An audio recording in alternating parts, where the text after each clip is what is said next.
Star Wars Chick here at Comic-Con 2012. I'm here with Alex Alva, who's one of the artists on this beautiful Sideshow Life-Size Boba Fett.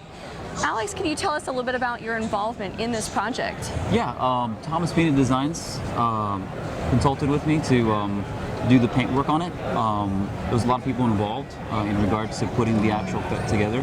My piece was just to do the final assembly and paint. How did you get involved in the project? How did that happen? You know, it's just one of those things where Sideshow wants to get it right.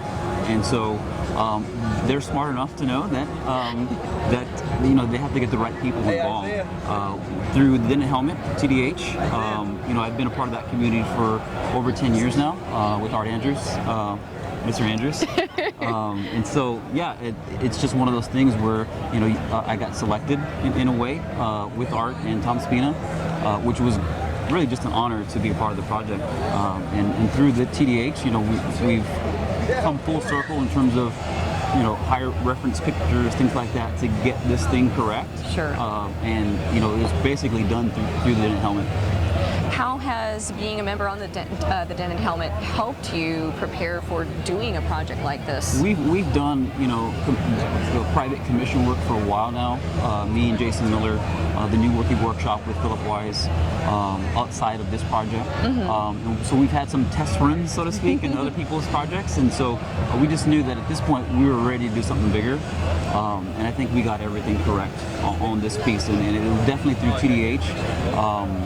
The reference photos, the gallery information that's on there, just the member base itself that has found parts throughout the years. We're talking over 10, you know, plus years of just people that have come together in terms of paints and found parts on this thing.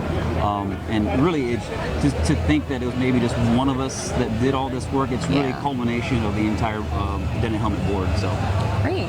So how was working on this project a little bit different than doing like some of the private commissions, or like, I know that you guys were involved in the Jeremy Bullock project. That was a great big huge success and just an amazing experience to be involved in. How is working on this a little different than doing those kind of projects? Well, you have to think in terms of, okay, so this is going to be something that someone is going to purchase, which this is what this is for. As far as price point, by the way, we have no clue. But you have to think in terms of how is this going to be replicated? How are we going to get the exact piece every single time? What's the best way to do that? And then, of course, that gets sent to China and then replicated. So we have to dumb down a lot of the ways that we did stuff. Okay. There's an order, I would say, at this point in the chest piece, in the helmet, in which we paint, in which we assemble, just for the simple fact of this is how it needs to be replicated, so it'll look exactly like what this looks like today. And example, the scratches. We used a format where we basically cut a vinyl sticker for the gray and the yellow, and then the silver on top of that. And that's essentially what they're going to do with the production piece. Okay. To get every scratch, the iconic scratches that we're looking at, like the cat scratch, for example, or the dent, or things like that. You know, that has to be included in the Empire Strikes Back Fett. So we wanted to be sure that those things were going to be exact. Okay. That's the process we're using at this point. So show us some of the features about this particular life-size model. I would say definitely the lights. You know, we're still contemplating whether or not to put the light on the jetpack as well. Okay. That's still, again, this is a prototype piece. There's a lot of things that can still be done, and the Sideshow is aware that, hey, that we can still make changes to it. Of course, the light up base as well. This is all Sideshow's work here on the base. We just coordinated with them on how to actually mount the figure. Okay. The helmet, you know, it swivels up and down. You know, he can turn any pose that you want. So that's a neat feature there.